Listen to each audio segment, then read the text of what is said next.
ISK from Physics Department, Ajit PU College, Bagalkot. Today I am here to discuss about how to prepare for the examination, Physics board examination. Most of the students, few students are preparing for the examination but still not getting at least passing marks. So class ಅಂದಮೇಲೆ ಈಗ average ಇರ್ತಾರೆ, below average ಇರ್ತಾರೆ and good scorer students ಇರ್ತಾರೆ. So that this video will helpful for all kind of students, like how to get at least 30 plus marks and how to get 50 plus and how to get 65 plus, like out of out also. So ಈಗ already ಎಕ್ಸಾಮ್ಸ್ಗೆ prepare ಆಗಕತ್ತಿರ್ತೀರಿ. Okay, ಭಾಳ ದಿನ ಏನು ಉಳಿದಿಲ್ಲ, maximum few days left, like 15 days. Okay, so according to plan, if you plan very well for the examination preparation, then without any struggle, like ಆರಾಮ್ಸೆ ನೀವು ಏನು ಮಾಡ್ಬೋದು, 30 plus minimum marks ತಗೋಬೋದು. Okay, and then 50 plus average marks and then 65 plus like out of out also you can score very easily, because this time it's just like a golden opportunity. Every year you will not get this opportunity, because as you know, first 105 total marks ಇದ್ದಿದ್ದು ಈಗ 140 marks ಆಗಿದೆ. You just think, out of 140 you have to get only 21 marks for the passing. Okay, so pass ಆಗಬೇಕಂದ್ರೆ just 21 marks ತಗೋಬೇಕು ನೀವು. ಎಷ್ಟೊಳಗೆ? Out of 140. So how easy it is, but ನಿಮ್ಗೆ ಯಾವುದು proper plannings ಇರಲಾರ್ದ, ಯಾವುದು ಪ್ರಾಪರ್ ಮೆಥಡಾಲಜಿ ಯೂಸ್ ಮಾಡಲಾರ್ದ, random ಆಗಿ ನೀವೇನು ಮಾಡ್ತೀರಿ, ಪ್ರಿಪೇರ್ ಆಗ್ತೀರಿ, ಅಗೇನ್ ಎಕ್ಸಾಮ್ ಫೇಸ್ ಮಾಡ್ತೀರಿ, but again you will not get at least average marks or at least passing, or ನಿಮ್ಮ ಸ್ಟೇಟಸ್ ನೀವು ಹೆಂಗೆ ಸ್ಟಡೀಸ್ ಮಾಡಿರ್ತೀರಿ, ಹೆಂಗೆ ಪ್ರಿಪೇರ್ ಆಗಿರ್ತೀರಿ, ಆ ಪ್ರಿಪ್ರೇಷನಿಗೆ ತಕ್ಕಂಗೆ ನಿಮ್ಮ ಮಾರ್ಕ್ಸ್ ಸಿಕ್ಕಿರಂಗಿಲ್ಲ. ಯಾಕಂದ್ರೆ you are failing to follow the methods. Okay, ಅದಕ್ಕೆ ನಾ ಏನು ಪ್ಲ್ಯಾನ್ ಮಾಡಿದ್ರೆ, ಈಗ ಒಂದಿಷ್ಟು minimum chapters, like must do chapters, which all chapters are must do chapters to score first initial step is 30 plus. 30 plus score ಮಾಡಕ್ಕೆ ಎಷ್ಟು ಹೋಗಬೇಕು, ಯಾವ್ಯಾವ ಚಾಪ್ಟರ್ಸ್ ಅನ್ನು ಪ್ರಿಫರ್ ಮಾಡಬೇಕು, ಯಾವ್ಯಾವ derivations, important derivations, and then ನಾವು ಯಾವ ಮೆಥಡನ್ನು ಯೂಸ್ ಮಾಡಬೇಕು. 30 plus first. Okay, and then 50 plus. 30 plus ಆದಮೇಲೆ ನೆಕ್ಸ್ಟ್ ನಾವು 50 ಪ್ಲಸ್ ಸ್ಕೋರ್ ಮಾಡಬೇಕು. 50 ಪ್ಲಸ್ ಸ್ಕೋರ್ ಮಾಡಬೇಕು ಅಂದ್ರೆ ಮತ್ತೆ ಯಾವ ಚಾಪ್ಟರ್ಸು, ಯಾವ ಕ್ವೆಶನ್ಸು, ಅಥವಾ ಯಾವ್ಯಾವ ಕ್ವೆಶನ್ ನಂಬರ್ಸನ್ನ ಅಟೆಂಪ್ಟ್ ಮಾಡಬೇಕು. And then 60 plus 65, otherwise out of out. Third step is out of out. Okay, so ನಾವು ಯಾವಾಗಲೂ ಸ್ಟೆಪ್ ಅಪ್ ಒಳಗೆ ಮಾಡಬೇಕು, like step 1, step 2, step 3 to reach our goal, right? So first ಏನು ಮಾಡಬೇಕು, ಪಾರ್ಟ್ ಡಿ ಪ್ರಿಫರ್ ಮಾಡಬೇಕು. Part D ಯಾವಾಗಲೂ first impression is the best impression ಅಂತ ಹೇಳ್ತಾರೆ. ಸೊ ನೀವು ಆನ್ಸರ್ ಸ್ಟಾರ್ಟ್ ಮಾಡಿದಾಗ the question should be very well practised question ಇರಬೇಕು. ನೀವು ಆನ್ಸರ್ ಯಾವ ಕ್ವೆಶನಿಗೆ ಆನ್ಸರ್ ಮಾಡ್ತಿರ್ತಿಲ್ಲ ಅದು ವೆಲ್ ಪ್ರಾಕ್ಟೀಸ್ಡ್ ಇರಬೇಕು. ಯಾಕಂದ್ರೆ ಫಸ್ಟ್ ನಿಮ್ಮದೇ ಇವ್ಯಾಲ್ಯೂಯೇಷನ್ ಮಾಡಬೇಕಾದ್ರೆ, ಫಸ್ಟ್ ಕ್ವೆಶನ್ ಇವ್ಯಾಲ್ಯೂಯೇಟ್ ಆಗಬೇಕಾದ್ರೆ ಆ ಇಂಪ್ರೆಷನ್ ಏನಿರುತ್ತಲ್ಲ ಅದು ನಿಮ್ಮ ಲಾಸ್ಟ್ ಎಂಡ್ ಪೇಜ್ವರೆಗೂ ಹೋಗ್ತಿರ್ತೈತಿ. ಅದಕ್ಕೆ ಯಾವಾಗಲೂ ನಾವು ಯಾವುದು ಭಾಳ ಕಾನ್ಫಿಡೆನ್ಷಿಯಲ್ ಇರ್ತೈತಿ, maximum confidential questions are part D questions. ಯಾಕಂದ್ರೆ 5 ಮಾರ್ಕಿಂಗ್ ಕ್ವೆಶನ್ಸ್ ಹೇಗಿರ್ತಾವೆ, ನೀವು ಮ್ಯಾಕ್ಸಿಮಮ್ ಪ್ರಾಕ್ಟೀಸ್ ಮಾಡಿರ್ತಾವೆ, ಆಮೇಲೆ ನಿಮಗವು ಈಸಿಯಾಗಿ ಸಾಲ್ವ್ ಆಗುವಂಥವು ಇರ್ತಾವೆ. ಅವ್ನು ಯಾವಾಗಲೂ ಫಸ್ಟ್ ಚೂಸ್ ಮಾಡ್ಕೋಬೇಕು. ಸೊ ಈಗ ಪಾರ್ಟ್ ಡಿ ಒಳಗೆ main question 4, main question 5. So main question 4 ಒಳಗೆ question number 36, 37, 38, 39. So out of 4 5 mark questions you have to attempt only 2 questions, right? So 5 plus 5, 10 marks in delay cover ಆಗುತ್ತೆ. Question number 36, 37, 38, 39. So out of these 4 questions you need to attempt only 2 questions. So ಯಾವ್ಯಾವ questions, question numbers ಗೆ ಯಾವ್ಯಾವ chapter ಇಂದ ನಿಮ್ಗೆ long questions ಕೇಳ್ತಾರ, ಹೌದಾ? So ಈಗ ನೋಡಿ question number 36 ಒಳಗೆ ನಿಮ್ಗೆ ಮ್ಯಾಕ್ಸಿಮಮ್ ಫಿಕ್ಸ್ ಇರುವಂಥ ಕ್ವೆಶನ್ಸ್ ಯಾವುದು, from the chapter electric charges and fields. From the chapter electric charges and fields. So ಇಲ್ಲಿ ನಿಮ್ಗೆ ಅಗೇನ್ ಮ್ಯಾಕ್ಸಿಮಮ್ 5 ಡೆರಿವೇಷನ್ಸ್ ಅದಾವು, ಹೌದಾ? Electric field on axial, electric field at a equatorial point, and Gauss law, applications of Gauss law, statement and applications of Gauss law. ಅವು 3 derivations ಬರ್ತಾವು. So 3 plus 2 only 5 derivations are there. Out of 5 ಒಂದು fix ಬರುತ್ತೆ, ಹೌದಾ? So ಈಸಿಯಾಗಿ 5 derivation ನೀವು practice ಮಾಡ್ಕೊಂಡ್ರೆ ಕರೆಕ್ಟಾಗಿ prepare ಆದ್ರೆ ಔಟ್ ಆಫ್ 5 ಒಳಗೆ ಒಂದಂತೂ ಫಿಕ್ಸ್ ಬರುತ್ತೆ. ಸೊ ಕ್ವಶನ್ ನಂಬರ್ 36 ನಿಮಗೆ ಫಿಕ್ಸ್ಡ್ ಕ್ವಶನ್ ಆಗ್ಬಿಡ್ತೈತಿ. ಹೌದಾ? ಹಂಗಿದ್ರೆ 5 marks will be in your pocket. And then question number 37 current electricity. Current electricity and semiconductor chapters are must do chapters. ಮತ್ತು ನೆಕ್ಸ್ಟ್ ಇನ್ನು ಒಂದು ಪಾಯಿಂಟ್ ಮಾಡಿ ಹೇಳ್ತೀನಿ, ಮಸ್ಟ್ ಡೂ ಚಾಪ್ಟರ್ಸ್ ಯಾವ್ಯಾವ ಅನ್ನೋದು. ಈಗ ಸದ್ಯಕ್ಕೆ ನಮ್ಮ ಕ್ವಶನ್ ನಂಬರ್ 37 ಒಳಗೆ ಕರೆಂಟ್ ಎಲೆಕ್ಟ್ರಿಸಿಟಿ ಚಾಪ್ಟರ್. ಸೊ ಈ ಕರೆಂಟ್ ಎಲೆಕ್ಟ್ರಿಸಿಟಿ ಚಾಪ್ಟರ್ ಒಳಗೆ ಅಗೇನ್ ಒಂದಿಷ್ಟು ಫಿಕ್ಸ್ಡ್ ಡೆರಿವೇಷನ್ಸ್ ಅದಾವು. For example Wheatstone balancing condition ಆಗಿರ್ಬೋದು, ಅಥವಾ series and parallel combination of vote EMF of cells ಆಗಿರ್ಬೋದು, ಇಲ್ಲ series and parallel combination of resistors ಆಗಿರ್ಬೋದು, ಕಂಡಕ್ಟಿವಿಟಿ ಆಗಿರ್ಬೋದು. ಸೊ ಅವು ಒಂದಿಷ್ಟು few selected fixed derivations, fixed questions ಅದಾವು. ಸೊ ಅದನ್ನಿಷ್ಟು ನೀವು ಪ್ರಿಪೇರ್ ಮಾಡಿಬಿಟ್ರಿ ಅಂದ್ರೆ question number 37 is also fixed question ಆಗ್ತೈತಿ. ಸೊ 5 + 5 10 ಮಾರ್ಕ್ ಆಯಿತು. ಹೌದಾ? ಸೊ ಜಸ್ಟ್ ನೀವು ಕಟಾನ್ ಕಟ್ಟಿ 10 ಮಾರ್ಕ್ಸ್ ಮಾಡಿಬಿಡ್ರಿ, ಲೈಕ್ 5 + 5 ಮಾಡಿಬಿಡ್ರಿ. ಒಂದು ಆಪ್ಷನ್ ಇತ್ತು ನೋಡ್ರಿ ಯಾವ್ದಾರು. ಹೌದಾ? ಸೊ ಆಪ್ಷನಿಗೆ ಯಾವ ಚೂಸ್ ಮಾಡೋದು? ಕ್ವೆಶನ್ ನಂಬರ್ 38 ಚೂಸ್ ಮಾಡೋದು. ಕ್ವೆಶನ್ ನಂಬರ್ 38 ಒಳಗೆ ಯಾವುದು? Moving charges and magnetism chapter 4. Moving charges and magnetism ಒಳಗೆ ನಿಮಗೆ ಅಗೇನ್ ಫಿಕ್ಸ್ಡ್ ಕ್ವೆಶನ್ಸ್ ಅದಾವು. ಹೌದಾ? ಯಾವುದು? ಬಯೋಸಾವರ್ಟ್ ಆಗಿರ್ಬೋದು. ಆ್ಯಕ್ಚುಲಿ 3 ಮಾರ್ಕಿಗೆ ಕೇಳ್ತಾರೆ, ಬಟ್ 3 + 2 ಕೊಟ್ಟು 5 ಮಾರ್ಕಿಗೆ ಕೇಳ್ಬೋದು.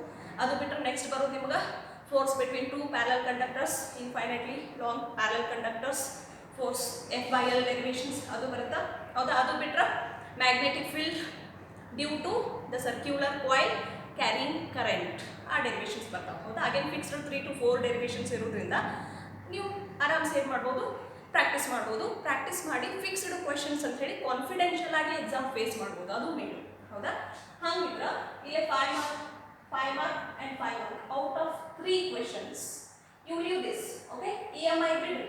EMI ಚಾಪ್ಟರ್ ಪೂರ್ತಿ ನೀವು 5 ಮಾರ್ಕಿಗೆ ಪ್ರಿಪೇರ್ ಮಾಡಲಿಲ್ಲ ಅಂದ್ರೂ ನಿಮಗೆ ಇಲ್ಲೇ 3 ಕ್ವೆಶನ್ಸ್ ಬರ್ತಾವೆ. Out of 3 again choose any 2 questions which you have practised very well. Okay? It may be first chapter, it may be third or fourth. Out of these 3 chapters you can choose 2 questions from these 3 chapters. Okay? I will say 5 + 5 10 marks.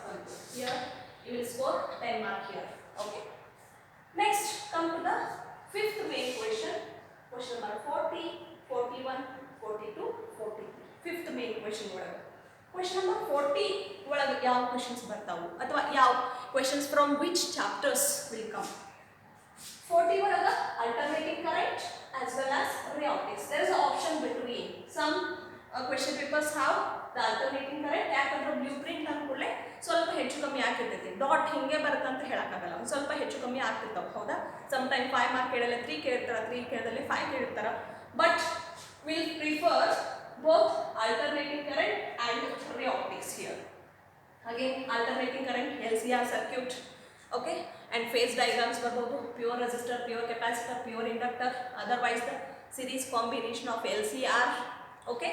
Power, average power derivation ಕೇಳ್ಬೋದು, wave nature diagrams ಹಾಕಿ explain ಮಾಡ್ರಿ ಅಂತ ಹೇಳ್ಬೋದು. So ಇವು fixed questions ಇದಾವು. And then ray optics, you can choose ray optics also. ಇದ್ರೊಳಗೆ 2 ಒಂದು ಮಾಡ್ಕೋಬೇಕಾಗತ್ತೆ. ಯಾಕಂದ್ರೆ ನಿಮಗೆ ಆಲ್ಟರ್ನೇಟಿಂಗ್ ಕರೆಂಟ್ ಮೇಲೂ ಕ್ವಶನ್ ಬರ್ಬೋದು ಅಥವಾ ray optics ಮೇಲೂ ಬರ್ಬೋದು. ಓಕೆ? ಸೊ ಹಂಗಿದ್ರೆ ಕ್ವೆಶನ್ ನಂಬರ್ 40ಗೆ ಯಾವ್ಯಾವ ಚಾಪ್ಟರ್ಸ್ ಮಾಡಬೇಕು? Alternating current and ray optics 2 chapter ಮಾಡ್ಕೋಬೇಕು. ಹಾಗೆ ray optics ಒಳಗೂ ಲೆನ್ಸ್ ಮೇಕರ್ಸ್ ಫಾರ್ಮುಲಾ ಆಗಿರ್ಬೋದು, ರಿಫ್ರಾಕ್ಟಿವ್ ಇಂಡೆಕ್ಸ್ ಆಫ್ ಪ್ರಿಸಮ್ ಆಗಿರ್ಬೋದು, ಮಿರರ್ ಫಾರ್ಮುಲಾ ಆಗಿರ್ಬೋದು. ಹಾಗೆ few very selected derivations are there. Okay? Questions are there. So you can prepare for ray optics also. And next question number 41ಗೆ dual nature and wave optics again 2 ಮಾಡ್ಕೋಬೇಕಾಗುತ್ತೆ. Question number 41 solve ಮಾಡಬೇಕು, not attempt ಮಾಡಬೇಕು ಅಂದ್ರೆ ಯಾವ್ಯಾವ chapters ಮಾಡ್ಕೋಬೇಕು? ಒಂದು dual nature. Okay? Otherwise you can prepare for what? Wave optics. Wave optics ಒಳಗೆ fringe width ಕೇಳ್ಬೋದು, Young's double slit experiment. Okay? Otherwise laws of refraction by using Heisenberg principle derivations ಕೇಳ್ಬೋದು. Otherwise next dual nature ಒಳಗೆ maximum prefer ಮಾಡುವಂಥ question 5 marking questions ಯಾವುದು?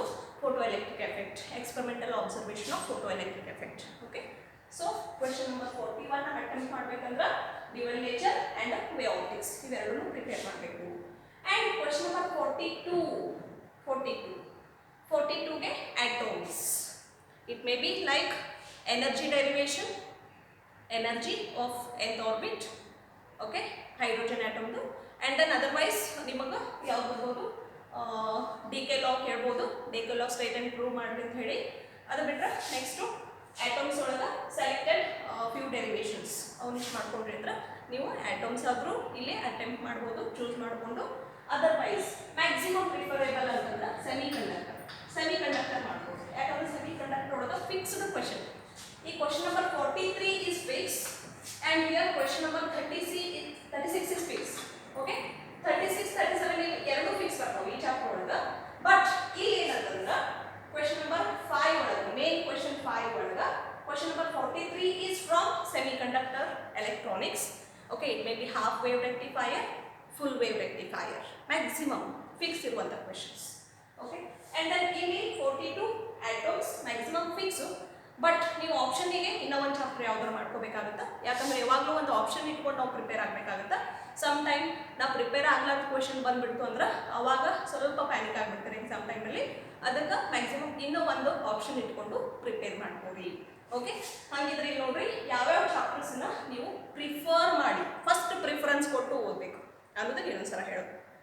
First preference current electricity ಕೊಡ್ರಿ. Because in current electricity you will get 5 mark, 3 mark, 2 mark, 1 mark and numerical also. Okay, ನಾವಿನ್ನು 3 mark and 2 mark 1 mark numerical ಹೋಗಿಲ್ಲ. We are discussing, we are planning only for 5 mark derivations. Okay, but still while preparing for 5 mark derivations or 5 mark questions ಅಲ್ಲಿ 3 mark derivations cover ಆಗಿಬಿಟ್ಟಿರ್ತಾವೆ. ನೀವು 5 ಮಾರ್ಕಿಗೆ ಅಂತ expect ಮಾಡ್ಕೊಂಡು ಮಾಡಿದ derivation, practice ಮಾಡಿದ derivation, it may come for 3 mark ಬರ್ಬೋದು, 3 ಮಾರ್ಕಿಗೂ ಬರ್ಬೋದು. ಹಾಗಿದ್ರೆ ಯಾವಾಗಲೂ ನಾವು ಯಾವ್ಯಾವ ಚಾಪ್ಟರ್ಸನ್ನು ಪ್ರಿಫರ್ ಮಾಡ್ಕೋಬೇಕು, ಯಾವ ಚಾಪ್ಟರ್ ಒಳಗೆ 5, 3, 2 ಮೂರು ಬರ್ತಾವೆ ಅಥವಾ ಅಟ್ಲೀಸ್ಟ್ 5 and 3 ಬರ್ತಾವೆ ಅವ್ನು ಪ್ರಿಫರ್ ಮಾಡ್ಕೊಳ್ಳೋದು. ಸೊ ಯಾವ್ಯಾವ ಚಾಪ್ಟರ್ ಒಳಗೆ ಬರ್ತಾವೆ ಹೇಳ್ರಿ. First current electricity chapter, because here you will get 5, 3, 2, 1 and numerical. And next chapter moving charges and magnetism, and here also you will get 5 plus 3. ಒಂದು 5 marking ಬರುತ್ತೆ, ಒಂದು 3 marking ಬರುತ್ತೆ. For example Biot Savart law explanation ನೀವು complete 5 marking ಮಾಡಿದ್ರೆ in case 5 marks fix ಆಗಲಿಲ್ಲ ಅಂತಂದ್ರು 3 marks ಹೊಂದ್ಕೊಂಡ್ರು fix ಬರುತ್ತೆ. Force derivation ಮಾಡ್ಕೊಂಡಿದ್ರಿ ಅಂತಂದ್ರೆ ಇನ್ ಕೇಸ್ ಅದು 5 marks ಬರಲಿಲ್ಲ ಅಂದ್ರೆ 3 marks ಬಂದ್ರು you will get benefit to attend this ಯಾವುದು moving charges and magnetism question. Okay, so that current electricity 5 plus 3, moving charges 5 plus 3, alternating current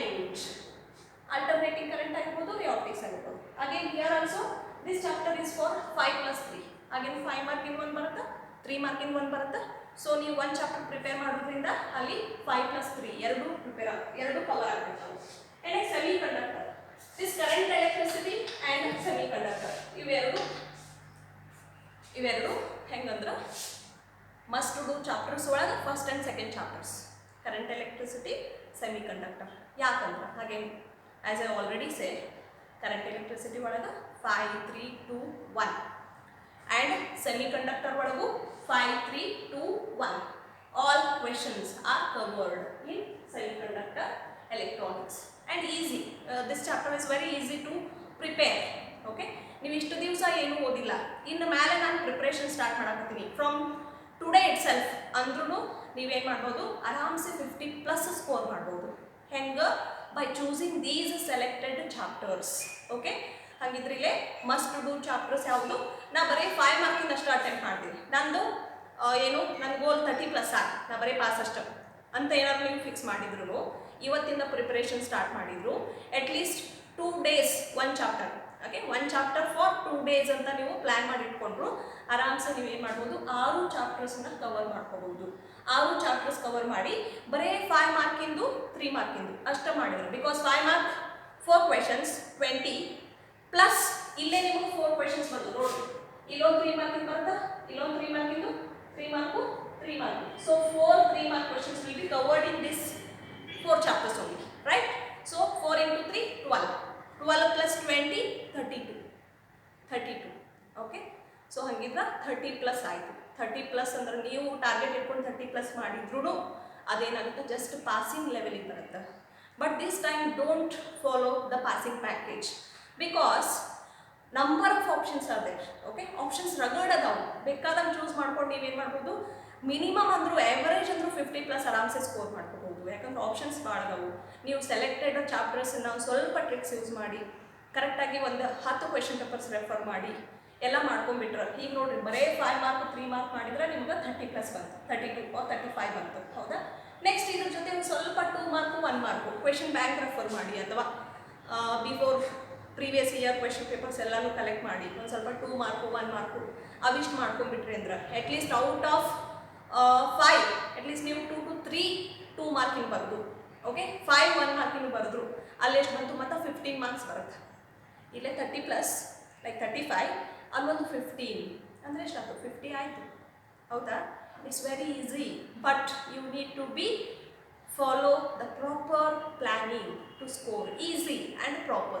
Okay, don't take much tension. ನೀವು ಇಷ್ಟು ದಿವಸ ಓದಿಲ್ಲ, for example mind set change ಆಗಿರ್ತೈತಿ. Again this year also exams are not going to conduct ಅಂತ ಒಂದಿಷ್ಟು ಜನ mind fix ಇಟ್ಕೊಂಡು ಇಲ್ಲಿ ಮಟ್ಟ ಪ್ರಿಪ್ರೇಷನ್ ಮಾಡಿರೋದಿಲ್ಲ, ಎಕ್ಸಾಮ್ ಸರಿ ಪ್ರಿಪೇರ್ ಮಾಡಿರಲಿಲ್ಲ. But still from today itself you can start your preparation for physics board examination. And you have got 4 days in between physics exam ಬರೀತಿಲ್ಲ. ಫಸ್ಟ್ 4 days ಇರ್ತೈತಿ. ಆ 4 days ಬರೀ ಏನು ಮಾಡಿರಿ, ಜಸ್ಟ್ ರಿವಿಷನಿಗೆ ಇಟ್ಕೊಳ್ರಿ. ಅವಾಗ ಹೊಸದಾಗಿ ಪ್ರಿಪ್ರೇಷನ್ ಮಾಡಕ್ಕೆ ಹೋಗ್ಬೇಡ್ರಿ. ಈಗ ಫಸ್ಟ್ ಇವನ್ನೆಲ್ಲ ಸೆಲೆಕ್ಟೆಡ್ ಚಾಪ್ಟರ್ಸ್ ತೊಗೊಳ್ರಿ. ಈಗ ನೋಡಿರಿ ನೀವು ಬರೀ ಇಷ್ಟ ಮಾಡ್ಕೊಂಡ್ರೆ ನಿಮ್ಗೆ 30+ ಬಂತು. 30+ ಆ್ಯಂಡ್ ದೆನ್ 2 ಮಾರ್ಕ್ ಅಟ್ಲೀಸ್ಟ್ 2 ಮಾರ್ಕಿನು ಅಟ್ಲೀಸ್ಟ್ 4 ಕ್ವೆಶನ್ಸ್ ಅಟೆಂಪ್ಟ್ ಮಾಡಿದ್ರು ಎಷ್ಟು ಬಂತು, 8 ಮಾರ್ಕ್ಸ್ ಬಂತು. ಹೌದಾ? And 1 mark at least I am taking least marks ಎಷ್ಟು, ಅಟ್ಲೀಸ್ಟ್ 5 ಬರೋದು, 8 + 5 is 12 marks, sorry 13 marks. Okay, total 13 marks ಆಯಿತು. ಈ 13 ಮಾರ್ಕ್ಸು ಪ್ಲಸ್ ನಿಮ್ಮದು ಇಲ್ಲೇ ಆಲ್ರೆಡಿ 35 ಬಂದಿರ್ತೈತಿ. ಎಷ್ಟಾಯಿತು ಟೋಟಲ್? ನಿಯರ್ ಟು 50 ಬಂತು. 45 ಆ್ಯಂಡ್ ನಿಯರ್ ಟು 50. ಓಕೆ, ಇದ್ರ ಜೊತೆಗೆ ಒಂದು ಸ್ವಲ್ಪ ನ್ಯೂಮರಿಕಲ್ಸ್ ಮಾಡಿದ್ರೆ, ನ್ಯೂಮರಿಕಲ್ ಪ್ರಾಬ್ಲಮ್ಸ್. ಸೊ ನ್ಯೂಮರಿಕಲ್ ಪ್ರಾಬ್ಲಮ್ಸಿಗೆ ಯಾವ್ಯಾವ ಪ್ರಿಫರ್ ಮಾಡಬೇಕು? Again for numerical chapter number 1, chapter number 2, chapter number 3. Okay, chapter 1 again electric charges and fields. Okay, ಇದು ನ್ಯೂಮರಿಕಲ್ ಬರುತ್ತೆ. Numerical problem and 5 mark derivation and you can get 2 mark or 1 mark here. Okay, and current electricity ಒಳಗ 5 mark ಆಯಿತು, 3 mark ಆಯಿತು. Then again numerical problem. Here also you will get numerical problem. Okay, 5 mark, 3 mark, 2 mark and 1 mark. Right? And then next moving charges and magnetism. ಇಲ್ಲೂ problem ಬರುತ್ತೆ. But ಪ್ರಾಬ್ಲಮಿಗೆ numerical ಪ್ರಾಬ್ಲಮ್ಸಿಗೆ maximum prefer ಮಾಡುವಂಥ chapters ಯಾವ್ಯಾವು? First electric charges and fields ಮಾಡಿರಿ. Second one capacitance ಮಾಡಿರಿ. ಯಾಕಂದರೆ capacitance ಮೇಲೆ maximum easy ಇರುವಂಥ question ಕೇಳ್ತಾರೆ. ಹೌದಾ? ಲೈಕ್ ನೀವು ಆಲ್ರೆಡಿ ಈಗ ನಂಬರ್ ಆಫ್ ಎಕ್ಸಾಮ್ಸ್ ಅಟೆಂಪ್ಟ್ ಮಾಡಿರ್ತೀರಿ. ಲೈಕ್ ಕ್ಲಾಸ್ ಟೆಸ್ಟ್ ಆಗಿರ್ಬೋದು, monthly test, weekly test, otherwise mid term examination, preparatory, preparatory. Okay, in all examinations you have got some questions on capacitance. Second chapter ಮೇಲೆ capacitance ಮೇಲೆ maximum prefer ಮಾಡಿ numerical problem ಕೇಳಿರ್ತಾರೆ. Easy ಇರ್ತಾವೆ. ಹೌದಾ? Combination ಆಗಿರ್ಬೋದು, ಇಲ್ಲ C = A∪0/D ಆ problem ಮೇಲೆ, ಆ ಥೀಮ್ ಮೇಲೆ ಕೇಳಿದ ಪ್ರಾಬ್ಲಮ್ ಆಗಿರ್ಬೋದು. ಸೊ ಅವನಿಷ್ಟು ನೀವು ಸಾಲ್ವ್ ಮಾಡ್ಕೊಂಡ್ರಿ ಅಂತಂದ್ರೆ ಸೆಕೆಂಡ್ ಚಾಪ್ಟರ್ ನ್ಯೂಮರಿಕಲ್ಗೆ ಪ್ರಿಫರ್ ಮಾಡಿ. ನ್ಯೂಮರಿಕಲ್ ಪ್ರಾಬ್ಲಮ್ ಸಾಲ್ವ್ ಮಾಡೋಕೆ second chapter, first chapter, but maximum second ಚಾಪ್ಟರ್ನ ಚೂಸ್ ಮಾಡ್ಕೊಳ್ಳೋದು better. Okay, and then second chapter ಒಳಗೆ 3 ಮಾರ್ಕು ಕವರ್ ಆಗಿಬಿಡ್ತೈತಿ. ಯಾಕಂದ್ರೆ ನೀವು ಕಾಂಬಿನೇಷನ್ ಮಾಡ್ಕೊಂಡ್ರಿ ಅಂತಂದ್ರೆ, ಅಥವಾ C = A∪0/D ಕೆಪಾಸಿಟನ್ಸ್ ಡೆರಿವೇಷನ್ ಅದು 3 ಮಾರ್ಕಿಗೆ ಬರ್ತೈತಿ. ಸೊ ಅಲ್ಲಿ 3 ಮಾರ್ಕ್ ಆ್ಯಂಡ್ ನ್ಯೂಮರಿಕಲ್ಸ್ಗೆ ಕೆಪಾಸಿಟನ್ಸ್ ಮಾಡ್ಕೊಡ್ರಿ. ಇದು ಯಾವುದು ನೆಕ್ಸ್ಟ್ 50+ ಮಾಡಬೇಕನ್ನೋರು, 30+ ಮಾಡಬೇಕನ್ನೋರು only 5 mark derivations and 3 mark derivations from these chapters, only from 6 chapters. ಯಾವ್ಯಾವುದು? Electric charges and fields, current electricity, moving charges and magnetism, alternating current and semiconductor. 1 2 3 4 5. Only from 5 chapters you can score 32+, near about 35. Okay, next phase 50 plus ಬೇಕನ್ನೋದು, ಇವೆಲ್ಲ chapters ಮಾಡಬೇಕು 50 plus ಬೇಕನ್ನೋದು. Okay, so ಎಲ್ಲ chapters ಒಳಗೆ again 5 and 3 must do chapters ಮತ್ತೆ ಯಾವ್ದಾವಿಲ್ಲ, current electricity, okay, alternating current, moving charges and magnetism, and semiconductor. Again 4 must do chapters. Out of 4 must do chapters ಒಳಗ ನಿಮ್ಗೆ 5+3 ಕಂಪಲ್ಸರಿ ಬಂದಿರ್ತಾವು. ಸೊ 35 ಅಲ್ಲಿ reach ಆಗಿರ್ತೈತಿ. ಅದ್ರ ಜೊತೆ ನೆಕ್ಸ್ಟ್ ಏನು ಮಾಡಬೇಕು, ಈ ಚಾಪ್ಟರ್ಸ್ ಮೇಲೆ ನೀವು 2 ಮಾರ್ಕ್ ಕ್ವೆಶನ್ಸ್ ಮಾಡ್ಕೋಬೇಕು. ಇದು ಚಾಪ್ಟರ್ಸ್ ಮೇಲೆ 2 ಮಾರ್ಕು 1 ಮಾರ್ಕು ಮಾಡ್ಕೊಂಡ್ರಿ ಅಂತಂದ್ರೆ ನೀವು ಎಲ್ಲಿ ಮಟ್ಟ ಬಂದಿದ್ರಿ, 50+ ಮಟ್ಟ ಬಂದಿದ್ರಿ, 50+ ರೀಚ್ ಆಗಿರುತ್ತೆ. ಹೌದಾ? ನೆಕ್ಸ್ಟ್ ನಾವು ನೆಕ್ಸ್ಟ್ ಲೆವೆಲ್ ಮಾಡಬೇಕು, third level like 65+ or out of out ಮಾಡಬೇಕು ಅನ್ನೋದು. Minimum 2 to 3 chapters. Which chapters you are not preparing, you were not preparing actually. Okay, so ನೀವೆಲ್ಲ ಎಕ್ಸಾಮ್ಸ್ ಬರ್ತಿರ್ತೀರಿ, ಯಾವ 2 to 3 ಚಾಪ್ಟರ್ಸನ್ನು ನೀವು ಜಾಸ್ತಿ ಪ್ರಿಫರ್ ಮಾಡಿ ಪ್ರಿಪೇರ್ ಆಗಿರಂಗಿಲ್ಲ ಅವ್ನು ಬಿಡ್ರಿ, ಯಾಕಂದ್ರೆ ಆಪ್ಷನ್ಸ್ ಅದಾವೆ. ಹೌದಾ? ಅವ್ನು ಬಿಟ್ಟು ನೆಕ್ಸ್ಟ್ ಯಾವ ವೆಲ್ ಪ್ರಿಪೇರ್ಡ್ ಚಾಪ್ಟರ್ಸ್ ಅದಾವಲ್ಲ ಅದ್ರೊಳಗೆ ನೀವು all 1 mark, because to score out of out or 65 like 67 68 ವರೆಗೂ ಬಂದಿರ್ತಾವೆ. ಮ್ಯಾಕ್ಸಿಮಮ್ ನಿಮಗೆ ಹೋಗೋದೆಲ್ಲೇ ನಿಮ್ಮ ಡೆರಿವೇಷನ್ಸ್ ಒಳಗೆ ಪ್ರಾಪರ್ ಡೆರಿವೇಷನ್ಸ್ ಮಾಡಿರ್ತೀರಿ, ಬಟ್ ಸ್ಟಿಲ್ ಡೈಗ್ರಾಮ್ಸ್ ಒಳಗೆ 1 ಮಾರ್ಕ್ ಹೋಗಿರ್ತೈತಿ. ಅದಕ್ಕೆ ನೀವು ಡೆರಿವೇಷನ್ಸ್ ಒಳಗೆ ಡೈಗ್ರಾಮ್ಸನ್ನು ಜಾಸ್ತಿ ಪ್ರಿಫರ್ ಮಾಡಿ ಪ್ರಾಕ್ಟೀಸ್ ಮಾಡಬೇಕು. ಫಾರ್ ಎಕ್ಸಾಂಪಲ್ ರೇ ಆಪ್ಟಿಕ್ಸ್ ಒಳಗೆ ಆ್ಯರೋ ಮಾರ್ಕ್ ಹಾಕಿರೋದಿಲ್ಲ, ಡೈರೆಕ್ಷನ್ ತೋರಿಸ್ಲಿಕ್ಕೆ ಅಲ್ಲಿ 1 ಮಾರ್ಕ್ ಹೋಗ್ಬೋದು. ಹೌದಾ? ಯಾವುದರ ಪೊಲ್ಯಾರಿಟಿ ತೋರಿಸಿರೋದಿಲ್ಲ, ಇಲ್ಲ ಯಾವುದರ ಕನ್ಕ್ಲೂಷನ್ ಕರೆಕ್ಟಾಗಿ ಕೊಟ್ಟಿರೋದಿಲ್ಲ. ಸೊ ಅವು ನೀವು ಏನು ಮಾಡಬೇಕು, 5 ಮಾರ್ಕಿನ ಎಲ್ಲ ಫಿನಿಶಿಂಗ್ಸ್ನ ಕರೆಕ್ಟಾಗಿ ವರ್ಕೌಟ್ ಮಾಡಬೇಕು, ಫಿನಿಶಿಂಗ್ ಮೇಲೆ ವರ್ಕೌಟ್ ಮಾಡಬೇಕು. ಅದಾದಮೇಲೆ next you can write easily like 5 and 3 2 ಎಲ್ಲ ಈಸಿಯಾಗಿ ಬರೀತೀರಿ, ಬಟ್ 1 ಮಾರ್ಕ್ ಕ್ವೆಶನ್ ಜಾಸ್ತಿ ಪ್ರಿಪೇರ್ ಮಾಡಬೇಕು. ಯಾರು? ಥರ್ಡ್ ಫೇಸ್ ಮಾಡೋರು, ಥರ್ಡ್ ಫೇಸ್ ವರ್ಕೌಟ್ ಮಾಡೋರು 1 mark numerical and 5 mark finishing ಮೇಲೆ ವರ್ಕೌಟ್ ಮಾಡಬೇಕು. 1 ಮಾರ್ಕ್ 10 ಕ್ವೆಶನ್ಸನ್ನು ಅಟೆಂಪ್ಟ್ ಮಾಡುವಷ್ಟು, ಯಾಕಂದರೆ ಈ ಸಲ luckily you have got 15 questions, 15 1 mark questions. Out of 15 1 mark questions you need to be prepare only how many, only 10, so that ನೀವು 10ಕ್ಕೆ 10 1 mark questions ಬರೆಯೋಷ್ಟು prepare ಆಗಬೇಕು. ಆ್ಯಂಡ್ ದೆನ್ ನ್ಯೂಮರಿಕಲ್ ಪ್ರಾಬ್ಲಮ್ಸ್ ಯಾವ್ದ ಮೇಲೆ ನೀವು ವರ್ಕ್ ಮಾಡಿರ್ತೀರಿ, ವರ್ಕೌಟ್ ಯಾವ್ದು ಜಾಸ್ತಿ ಮಾಡಿರ್ತೀರಿ. For example second chapter numerical ತೊಗೋರಿ, ಥರ್ಡ್ ಚಾಪ್ಟರ್ ಕರೆಂಟ್ ಎಲೆಕ್ಟ್ರಿಸಿಟಿ ತೊಗೊಳ್ರಿ, ಯಾಕಂದ್ರೆ ಕಂಪ್ಲೀಟ್ ಥೇರಿ ವರ್ಕೌಟ್ ಮಾಡಿರ್ತೀರಿ, ಅದ್ರ ಜೊತೆ ನ್ಯೂಮರಿಕಲ್ ಮಾಡೋಕ್ಕೆ ಈಸಿ ಆಗ್ತೈತಿ. And third better to choose wave optics ಮೇಲೆ ಯಂಗ್ಸ್ ಡಬಲ್ ಸ್ಲಿಟ್ ಎಕ್ಸ್ಪೆರಿಮೆಂಟ್ ಮೇಲೆ ಕೇಳಿದ್ರೆ, ಪ್ರಾಬ್ಲಮ್ ಕೇಳಿದ್ರೆ ಈಸಿ ಆಗ್ತೈತಿ.